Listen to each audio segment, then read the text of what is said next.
నేను ఫస్ట్ మిమ్మల్ని చూసిన వెంటనే మీ బొట్టు గమనించాను. ముచ్చటగా ఉందన్నమాట. Thank you. మీరు యాక్టింగ్ నేర్చుకున్నారా? యాక్చువల్గా నేను స్టేజ్ ప్లేస్ చేశాను. వావ్, ఓకే, రంగస్థలం. ఓ అమేజింగ్. రవీంద్ర భారతిలో ప్రోగ్రామ్స్ చేస్తుండడం, అక్కడ చూసి మన వాళ్ళు అడగడం, అలా రావడం అయింది. అంటే ఒక బెస్ట్ యాక్టర్ కావాలంటే ఒక బెస్ట్ ఆడియన్స్ అయి ఉండాలి అన్నట్టు. ఇప్పుడు నాకు మా అమ్మ బెస్ట్ ఆడియన్స్.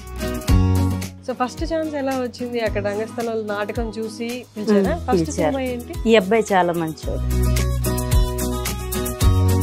అక్కడ మీరు మూగమ్మాయిగా చేశారు, ఇక్కడ బేబీలో కూడా ఆఫ్టర్ 22 years సైకిల్ తిరిగి వచ్చినట్టు. యాక్చువల్గా నేను తక్కువ మాట్లాడతాను కాబట్టి అలాంటి మూగ పాత్ర బాగా చేయగలను. సో మీ కెరియర్ స్టార్ట్ చేసింది మూగ పాత్రతో కాబట్టి మళ్ళీ అవన్నీ గుర్తొచ్చాయా? కళ్ళతో పలికించగలనేమో, అందుకే అందరినీ మెప్పించానని నేను అనుకుంటున్నాను. ఇప్పుడైనా ఛాలెంజింగ్ గా ఫీల్ అయ్యి భయపడిన పాత్ర ఉంది, అమ్మో ఇది నేను ఎలా చేయగలను అని? బేబీకే భయపడ్డాను. అనిపించింది ఎప్పుడైనా కంటిన్యూ చేస్తుంటే బాగుండే, లేకపోతే తర్వాత అయినా కంటిన్యూ చేద్దాం చదువు అని? నాకు అనిపించలేదు, ఎందుకంటే నా చదువు అంతంత మాత్రం.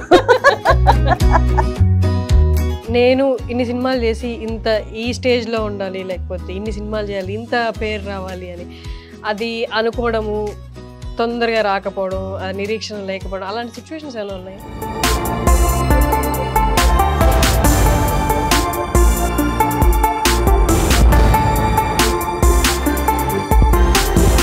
అంతే కదండి. బట్ మీరు చెప్పిన స్టేట్మెంట్ చాలా పెద్ద statement. Hello viewers, welcome to I dream media. ఇవాళ మనతో ఒక మంచి నటి, మంచి ఆర్టిస్ట్ ఉన్నారండి. మోర్ దెన్ 150 ఫిలిమ్స్లో నటించారు ఆవిడ. ఇప్పుడు రీసెంట్గా అయితే బేబీలో హీరోకి మదర్గా కూడా నటించారు. హీరోకి మదర్గా నటించిన పాత్ర చాలా ఛాలెంజింగ్ పాత్ర అండి. ఎందుకంటే ఆ పాత్రకి ఫిజికల్లీ ఛాలెంజ్డ్ అనమాట, మూగ పాత్ర. అలాంటి పాత్ర కూడా పోషించి అందరినీ మెప్పిస్తున్న ప్రభావతి గారు ఇవాళ మనతో ఉన్నారు. నమస్తే ప్రభావతి గారు. నమస్తే. ఎలా ఉన్నారండి? బాగున్నాను, మీరు ఎలా ఉన్నారు? చాలా బాగున్నారు. నేను ఫస్ట్ మిమ్మల్ని చూసిన వెంటనే మీ బొట్టు గమనించాను. ఆ కలరు అంటే మీ ఫేస్కి బాగా అంటే కరెక్ట్గా అంటే ముచ్చటగా ఉందన్నమాట. Thank you. నేను మిమ్మల్ని చాలా సినిమాల్లో చూశాను. మీ అంటే మీ యాక్టింగ్ ఎలా ఉంటుంది అంటే చాలా సట్టల్, అంటే చాలా సూదిగా, ఎలా పాత్ర కన్వే చేయాలో అలా ఉంటుంది అనమాట. మీరు ఎప్పుడైనా లౌడ్ క్యారెక్టర్స్ కూడా చేశారా? చేశాను.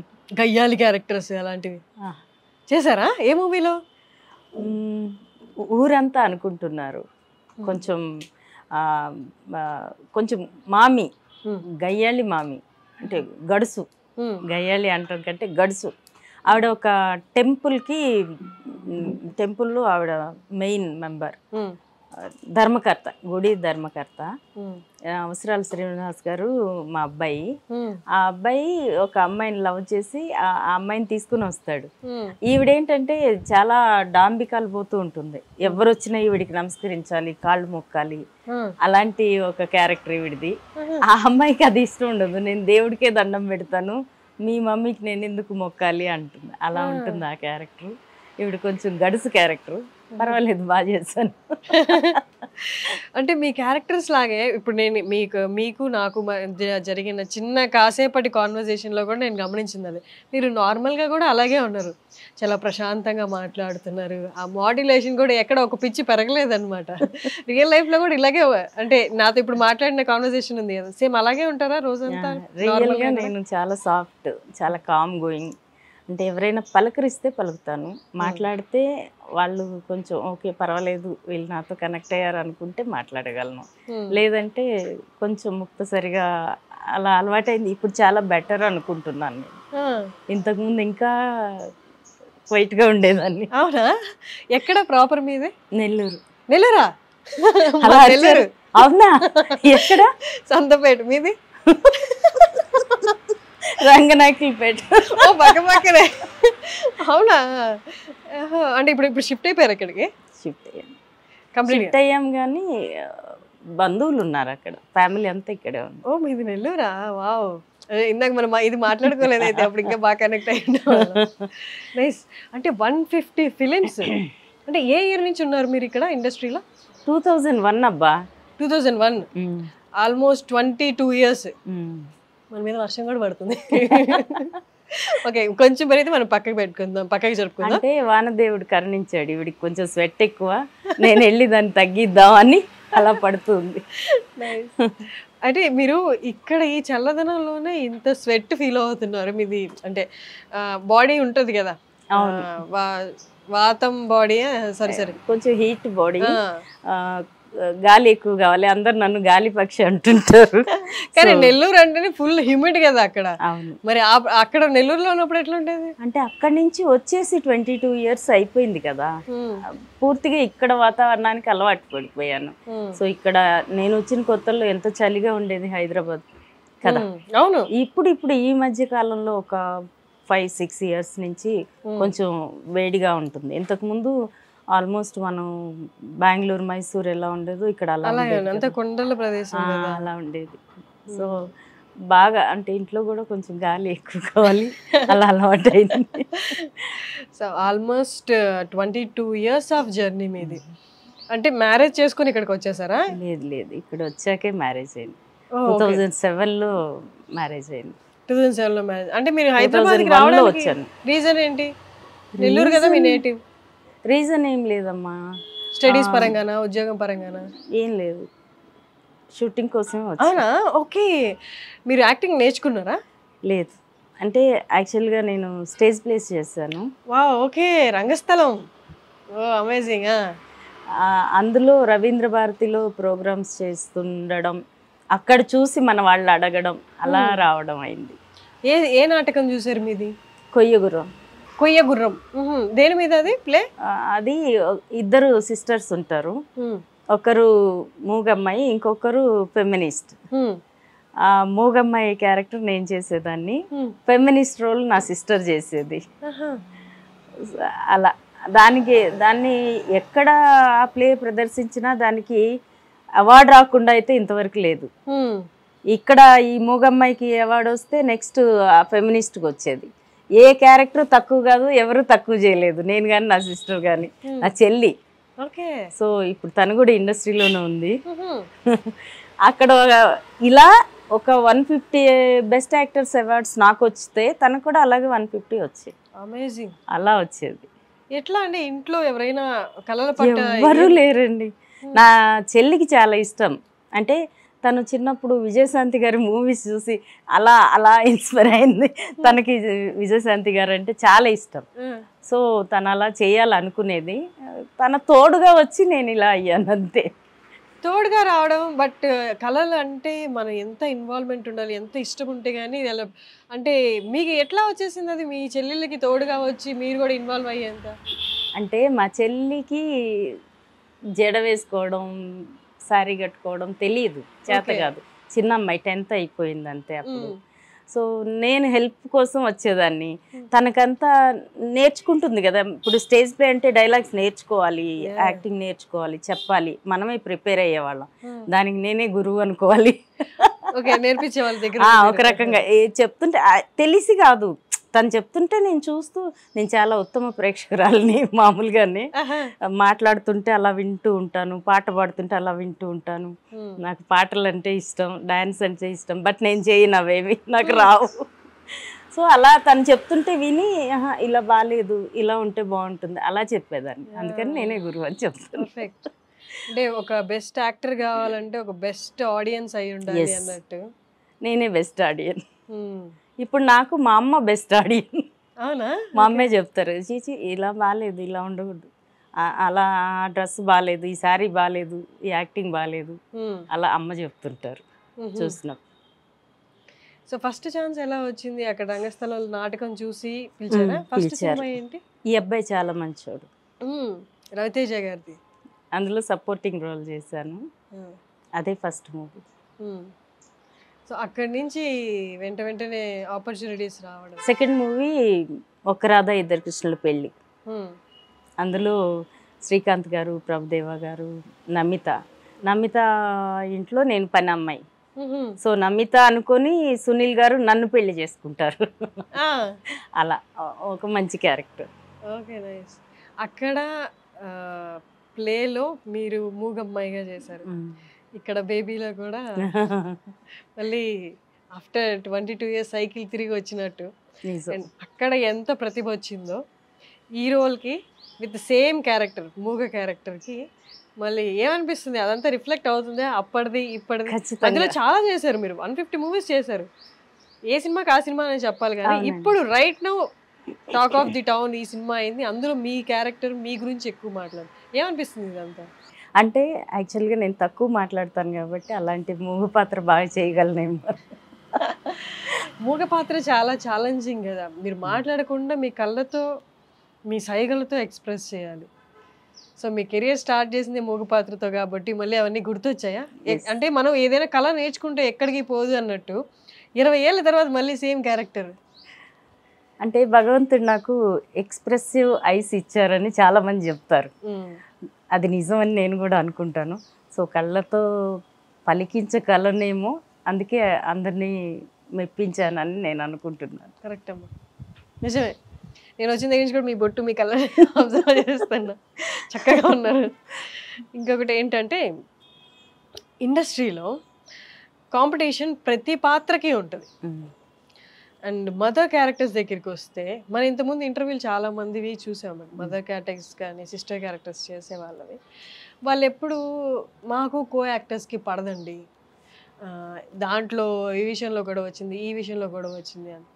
కానీ ఇంటర్వ్యూ ముందు నేను మిమ్మల్ని ఒక విషయం అడిగాను, మీరు సీరియల్స్ కూడా చేస్తారా, అక్కడ ఎన్వైర్న్మెంట్ ఇక్కడ ఎన్వైర్న్మెంట్ వేరు కదా, మీరు ఎట్లా అడ్జస్ట్ అయ్యారంటే మీరు ఒక మాట అన్నారు, నేను ఎక్కడైనా అడ్జస్ట్ అవ్వగలనండి.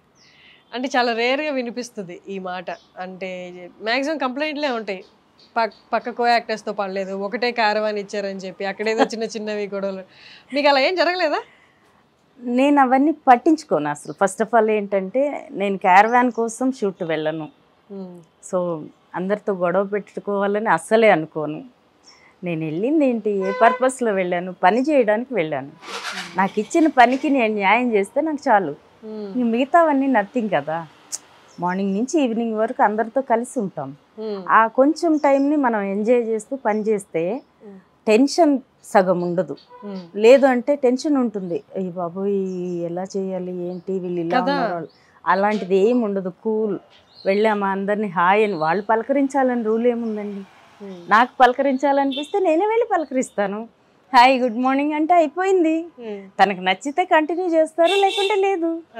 మనమే పలకరిస్తే పోలేదా, అక్కడ ఇగో ఎందుకు? నాకు అలాంటిది ఏం లేదు. అండ్ అలాగే నాతో చేసే కో ఆర్టిస్టులు ఎవరు నాతో అలా బిహేవ్ చేయలేదు, చేయరు కూడా.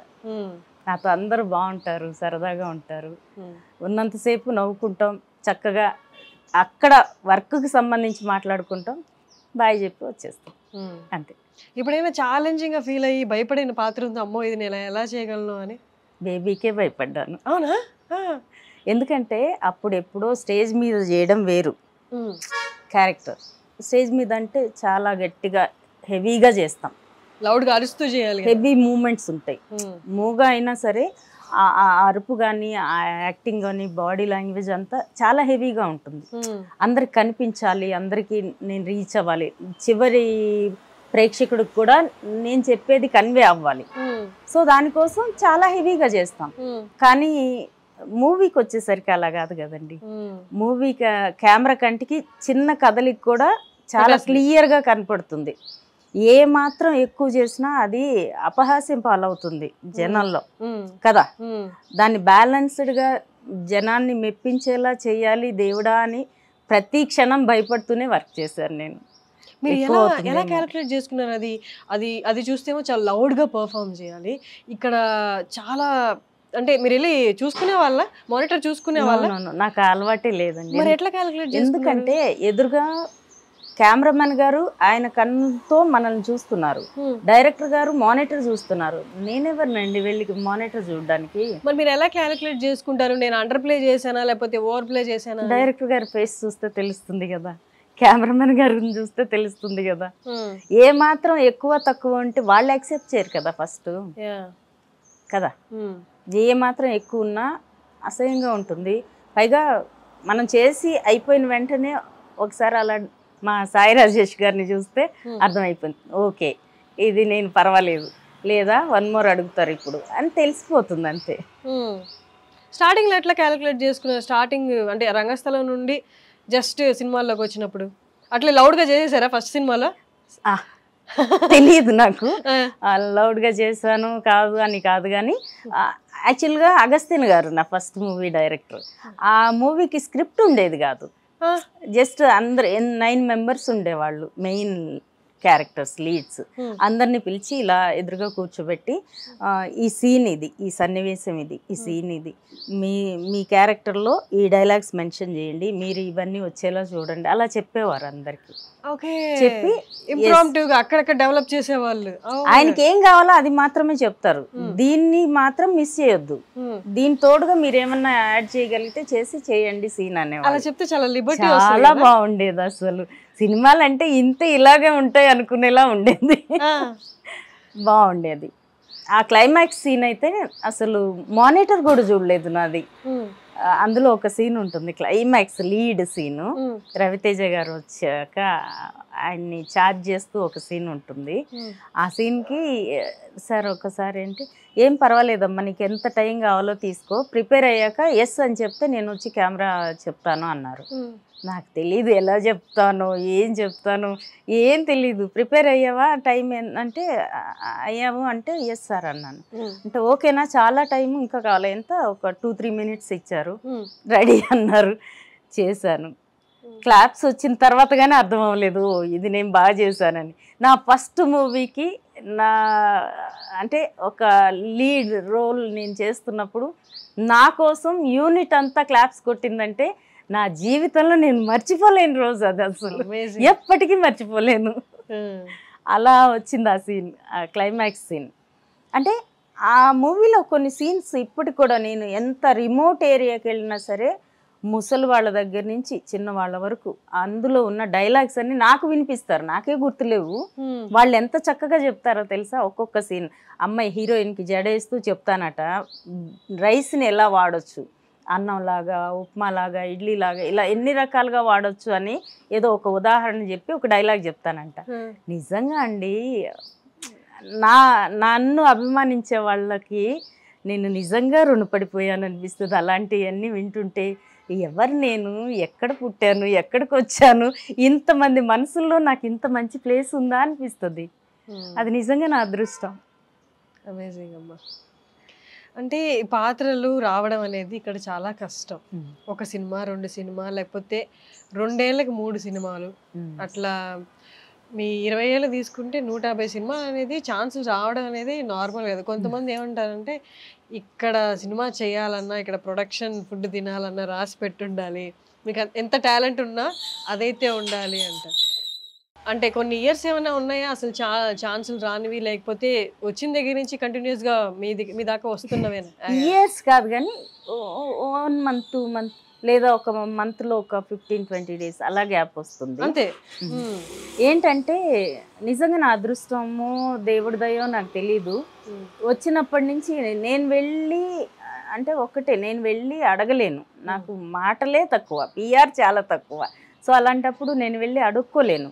నన్ను పిలిచి ఎవరైనా ఒక రోల్ చేయమని చెప్తే చేయను అని చెప్పను, అది నేను ఫస్ట్ నుంచి పెట్టుకున్నది.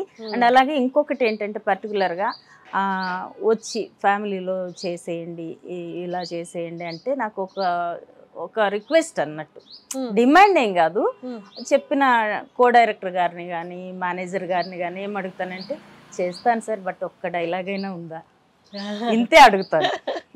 నా తృప్తి, నేను ఒక ఆర్టిస్ట్గా నా ఫీలింగ్ ఏంటంటే నేను ఒక మూవీలో చేసినప్పుడు అది ఒక్క సీనా 2 సీన్లా లేదా ఒక్క షాటా నాకు అనవసరం. నన్ను పిలిచినప్పుడు నేను వెళ్ళాను కాబట్టి నాకు ఒక చిన్న డైలాగ్ ఉంటే చాలు, అదొక సాటిస్ఫాక్షన్. ఓకే నేను చేశాను, నాకు డైలాగ్ ఉంది, వీళ్ళు ఇచ్చిన డబ్బులు నాకు అరుగుతాయి, అంతే. ఇక అంతకుమించి ఏమి ఉండదు. ఏం చదువుకున్నారమ్మా మీరు? ఇంటర్ అయిపోయింది, డిగ్రీ ఫస్ట్ ఇయర్లో ఇక్కడికి వచ్చాను. వచ్చేసారు. పెద్ద చదువులు ఏం లేదు, అది కూడా తెలుగు మీడియం. ఓకే ఓకే ఏదైనా పర్లేదు ఇంటర్ వరకు చాలు మనకు అవగాహన ఉండడానికి. నా స్క్రిప్ట్ నాకు అర్థమైతే చాలబ్బా, ఇంకేం వద్దు. అసలు ప్లాన్ చేయని కెరియర్లో ఇప్పుడు మీరు అన్నమాట నా స్క్రిప్ట్ చదవగలిగితే చాలు అన్నది. అంటే ఇంటర్తో ఆపేసిన తర్వాత ఏంటి మ్యారేజ్ చేసేసుకుందాం అనుకున్నారా? ఫిలిమ్స్ అనేది ఎప్పుడు ఐడియా లేదు కదా? ఆపేయలేదు. ఇంటర్ అయిపోయి డిగ్రీ ఫస్ట్ ఇయర్లోకి వెళ్ళాను. అప్పుడు ఈ ట్రావెల్స్ వచ్చాను వర్క్ చేసి. సినిమాలు స్టార్ట్ అయిన తర్వాత పెళ్లి ముందే 2007 December 5th నా మ్యారేజ్ డే. మీరు మీ సిస్టర్ అంతే కదా? తమ్ముడు ఉన్నాడు, తమ్ముడు కూడా ఆర్టిస్టే. వాడు కూడా లాస్ట్ అందరికంటే. అవును, ఫస్ట్ నేను, తర్వాత చెల్లి, తర్వాత తమ్ముడు. తమ్ముడు కూడా ఆర్టిస్టే. వాడు సీరియల్స్, మూవీస్ నాలాగే. తమిళ్ కూడా వాడు ఎక్కువ చేస్తుంటాడు. నా చెల్లి మాత్రం సీరియల్స్ అవేం చేయదు, ఓన్లీ మూవీస్ చేస్తాడు. అవునా? ఏ సినిమాలో చేశారు? లేటెస్ట్ గా సార్ మూవీలో సాయి కుమార్ గారి వైఫ్ క్యారెక్టర్ చేసింది నా చెల్లి. సాయి కుమార్ గారి wife character Madhavi Prasad. Fire గా ఉంటారు. ఎస్, నాకు తెలుసు. మేము సమ్మోహనంలో చేసాం. చేసింది తను. సమ్మోహనంలో నేను చేశాను. ఓ మీ ఓన్ సిస్టరా? Own sister. అవునా? Okay okay. అంటే కలర్లు డిఫరెంట్ ఉంటాయి. నేను మిక్స్డ్ కలరు, నా చెల్లి మంచి కలరు, నా తమ్ముడు కొంచెం డౌన్, అంటే కొంచెం చామంచాయి తమ్ముడు. కానీ హైట్ మాత్రం నా తమ్ముడే ఎక్కువ అండి, 6'1" ఉంటాడు. మంచి ఆర్టిస్ట్ వాడు కూడా. అంటే భగవంతుడి దయ వల్ల ముగ్గురం ఆర్టిస్టులుగా ఉన్నా ఎవ్వరు ఎక్కడికి వెళ్ళినా శబాష్ అనిపించుకునే వస్తాం, కానీ చేయలేరు వీళ్ళకి రాదని అయితే ఇంతవరకు అనలేదబ్బా ఎక్కడ. అమ్మగారు మీకు ఇచ్చిన సలహా ఏంటి? మా అమ్మ జీవితంలో ఎలా ఉండాలి, వర్క్ విషయంలో ఎలా ఉండాలి? తొందరపడి పెళ్లి చేసుకోకు, నీకు నచ్చింది చదువు, నీకు నచ్చింది చెయ్యి, ఆ తర్వాత చేసుకో అని చెప్పారు. నువ్వు అలా ఎవరి కోసము ఏం చేయకు, చక్కగా చదువుకో, నీకు నచ్చింది చెయ్యి. అప్పటికి సినిమాలకి రావాలి అట్లా ఏం లేదు కాబట్టి మంచిగా చదువుకో, జాబ్ చేసుకో, నీకు నచ్చినప్పుడు పెళ్లి చేసుకో. బట్ అయితే ఎందుకు డిగ్రీ ఇదని ఆపేశారు? అంటే స్టేజ్ ప్లేస్లో బిజీ అయ్యాను. ఓకే. సో ఇంకా చదువుతూ కూర్చుంటే అది వర్కౌట్ అవ్వలేని పరిస్థితి. అందులోనూ 1-2 years మాత్రమే స్టేజ్ ప్లేస్ చేశాను. తర్వాత ఇండస్ట్రీకి వచ్చేసాను, ఇంకా ఛాన్సే లేదు. కానీ అనిపించింది ఎప్పుడైనా కంటిన్యూ చేస్తుంటే బాగుండే, లేకపోతే తర్వాత అయినా కంటిన్యూ చేద్దాం చదువు అని? నాకు అనిపించలేదు, ఎందుకంటే నా చదువు అంతంత మాత్రం, పెద్ద తెలివితేటలేవి లేవు ఈ బుర్రలో. అందుకని వానాకాలం మార్కులతో పాస్ అయ్యేదాన్ని, కానీ నంబర్ 1 స్టూడెంట్ ఏం కాదండి నేను. ఇక్కడికి వచ్చాక అందరు అంటారు అంటే ఇక్కడికి వచ్చాక ఎందుకు అంటారంటే నేను చదవను స్క్రిప్ట్. నాకేంటి చదవాలి, పేపర్ చూస్తే నాకు అక్కడ ఫుల్ స్టాప్ ఉంది, ఇక్కడ కామా ఉంది, ఇక్కడ స్పేస్ ఉంది, ఇవన్నీ బ్రెయిన్లో కూర్చుంటాయి. ఓకే. తర్వాత ఎవరైనా ఆన్ ద స్పాట్ డెవలప్ చేస్తే ఇక్కడ అది ఉండాలి కదా అని గుర్తొస్తుంది. సో అందుకని నేను అసలు స్క్రిప్ట్ చూడను. ఇంకొక రీజన్ ఏంటంటే అది చదివితే స్కూల్కి వెళ్తున్న ఫీలింగ్ వస్తుంది. మరి అంటే ఇప్పుడు డైలాగ్స్ ఎలా చదువుతారు స్క్రిప్ట్ చదవకపోతే? మీరు కో డైరెక్టర్ అండి, మీరు చెప్తారు సీను, ఒకసారి చదివి వినిపిస్తారు కదా, మిమ్మల్ని ఇంకోసారి చదవమంటాను. సరిపోతుందా 2 సార్లు? లెంతీ డైలాగ్స్ ఉంటే ఇందాక మీరు చెప్పారు 4-5 pages ఉన్నా అంతే, వింటాను, చెప్తాను, చదువుకోను, అలవాట్లేదు. అది సింగిల్ డైలాగ్ అయినా వింటాను, 10 లైన్లు 20 లైన్లు ఉన్నా వింటాను. నాకు అది చూసి మా వాళ్ళు మీన్స్ మన ఇండస్ట్రీ వాళ్ళందరూ నువ్వు చదువుంటే కలెక్టర్ అయ్యేదానివి, అది అయ్యేదాన్ని, ఇది అయ్యేదాన్ని అంటే మీకు తెలియట్లేదు నా గురించి, నాకు ఒక ముక్క చదువు రాదు అనుకుంటాను మనసులో. ఇప్పుడు చెప్పేసాను, ఏమనుకోకండి. అంటే స్టేజ్ ప్లేస్ అనేవి మనల్ని ఇంటర్నల్గా ఎంత మౌల్డ్ చేస్తాయో అనడానికి మీరే ప్రత్యక్ష ఉదాహరణ అనమాట. స్టేజ్ ప్లేస్ నిజంగానే మిమ్మల్ని ఎక్స్ట్రీమ్స్కి అంటే ప్రిపేర్ చేసేస్తాయి. అది డైలాగ్ గుర్తుపెట్టుకోవడంలో కానీ, ఎంత ఎక్స్ట్రీమ్ లౌడ్ పర్ఫామ్ చేయడం కానీ, అండ్ మూగా క్యారెక్టర్ వేస్తూ ఇక్కడ నుంచి కొంత దూరంలో ఆడియన్స్ ఉంటారు, వాళ్ళకి అసలు మీ కళ్ళు కూడా ఏం కనిపించవు, బట్ స్టిల్ మీరు మూగానే వాళ్ళకి అర్థం అవ్వాలి మాటలు లేకుండా. సో ఆ క్యారెక్టర్ అనేది నార్మల్ కాదు. నిజమే, అందులో కొయ్యగుర్రంలో లాస్ట్లో ఒక క్లైమాక్స్ సీన్ ఉంటుంది. ఇప్పుడు దాకా ఈ సిస్టర్ రోల్ ఫెమినిస్ట్ కదా, సో తను చెప్తూ ఉంటుంది మొగుడేంటి, ఇల్లేంటి, అదేంటి, ఇదేంటి, చాలా ఈజీ తీసుకుంటుంది తను లైఫ్ని. ఈ అమ్మాయిని పెళ్లి చేసుకుని మూగ అమ్మాయిని వాళ్ళ హస్బెండ్ అమెరికా వెళ్ళిపోతారు. అమెరికా వెళ్ళిపోయిన తర్వాత ఈ అమ్మాయి ఒక పెళ్లి కూతురు పెళ్లి కొడుకు బొమ్మ పెట్టుకొని వాళ్ళని చూసుకొని మురిసిపోతూ ఉంటుంది, వీళ్ళిద్దరిని ఊహించుకొని, తనని తన హస్బెండ్ని. అలాంటి అమ్మాయి, ఇంత ఇన్నోసెంట్ అమ్మాయి, క్లైమాక్స్కి వచ్చేసరికి అతనికి అమెరికాలో ఇంకో పెళ్ళి అయిపోయింది, ఈ అమ్మాయిని డైవోర్స్ అడుగుతాడు. ఈ ఫెమినిస్ట్ హస్బెండ్ ఈ అమ్మాయితో నేను పడలేను, ఈ అమ్మాయిని నేను వదిలేస్తాను అని చెప్తారు. అప్పుడు వీళ్ళ ఫాదర్, అమ్మ ఉండదు వీళ్ళకి, ఫాదర్ ఉంటారు. వాళ్ళ ఫాదర్ చెప్తాడు ఇద్దరిని, సరే ఎందుకమ్మా గోలా, నువ్వు ఆ తాళి తీసి అబ్బాయికి ఇచ్చే, అబ్బాయి వెళ్ళిపోతాడు అని ఫెమినిస్ట్కి చెప్తాడు. చెప్తే అప్పటిదాకా ఎంతో రెబల్లా ఉన్న ఆ అమ్మాయి తాళి ఇమ్మనేసరికి చాలా ఇదైపోతుంది, తీసి ఇవ్వలేదు. ఆయన ఇలా అడుగుతూ ఉంటాడు ఫాదర్, తాళి ఇచ్చేస్తానని. ఈ అమ్మాయి తెచ్చిస్తుంది తాళి, మూగ అమ్మాయి, నాకొద్దు వాడు ఈ తాళి తీసేసుకోమని ఇచ్చేస్తుంది. అప్పుడు అడుగుతాడు, ఏంటమ్మా నువ్వేనా ఇట్లా చేస్తున్నావు అంటే చెప్తుంది, నేను ఎంత సాంప్రదాయాలకి నమ్మి ఇంత ఇదిగా ఉన్నాను, కానీ వాడెళ్ళి అక్కడెక్కడో కూర్చుని నా కట్నం డబ్బుతో అక్కడ వెళ్ళి వాడు నన్ను వద్దనుకున్నాక వాడి కోసం నేను ఏడవడం ఏంటి, నాకు వాడు వద్దు నానా, నేను ఎప్పటికీ నీ కూతురుగా నీతోనే ఉంటానని చెప్తుంది మూగమ్మాయి. క్లాప్స్ వస్తాయండి ఎక్కడైనా. ఇది ప్లే ఎట్లా చెప్పింది అంత భారీ, అంటే అంత ఎట్లా కన్వే చేస్తుంది తను సైగలతో? అంతే, ఏడుస్తూ సైగలతోనే చెప్తుంది, మొత్తం డీటెయిల్డ్గా చెప్తుంది, అంత క్లియర్గా. అందుకే అన్న వర్డ్స్ వచ్చే, ఊరికి ఎవరిస్తారండి, అంత పర్ఫార్మెన్స్ అవసరం ఆ క్యారెక్టర్కి, అంత చేయగలిగాం కాబట్టి ఇవాళ ఇది నేను చేసి మెప్పించగలిగాను.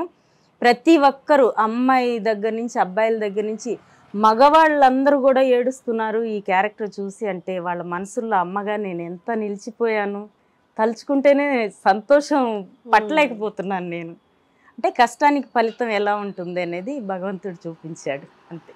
మీ లైఫ్లో ఎప్పుడైనా అంటే నిరీక్షణ లేకపోవడం, ఇంకెప్పుడు నేను అనుకున్న దానికి రీచ్ అవ్వాలి, అంటే పారామీటర్ ఉంటుంది కదా, నేను ఇన్ని సినిమాలు చేసి ఇంత ఈ స్టేజ్లో ఉండాలి, లేకపోతే ఇన్ని సినిమాలు చేయాలి, ఇంత పేరు రావాలి అని, అది అనుకోవడము తొందరగా రాకపోవడం, ఆ నిరీక్షణ లేకపోవడం, అలాంటి సిచ్యువేషన్స్ ఎలా ఉన్నాయి?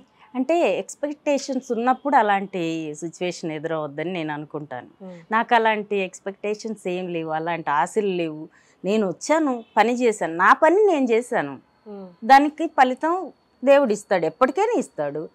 ఇప్పుడు ప్రజెంట్ నేను కష్టపడి పని చేసినందుకైతే వాళ్ళు డబ్బులు ఇస్తున్నారుగా, నేను ఊరికినే ఏం చేయట్లేదే, అంతే కదండి. ఇప్పుడు జాబ్ చేస్తాము, చదువుకున్నాం, జాబ్ చేస్తాము, మన కష్టానికి ఫలితం శాలరీ రూపంలో వస్తుంది. ఇక్కడ కూడా అంతే. ఇంక మళ్ళీ దీనికి ఎక్స్ట్రా బోనస్లా అడగడం ఏంటి? ఆ బోనస్ రావాల్సిన టైంకి భగవంతుడు ఖచ్చితంగా ఇచ్చి తీరుతాడు కదా.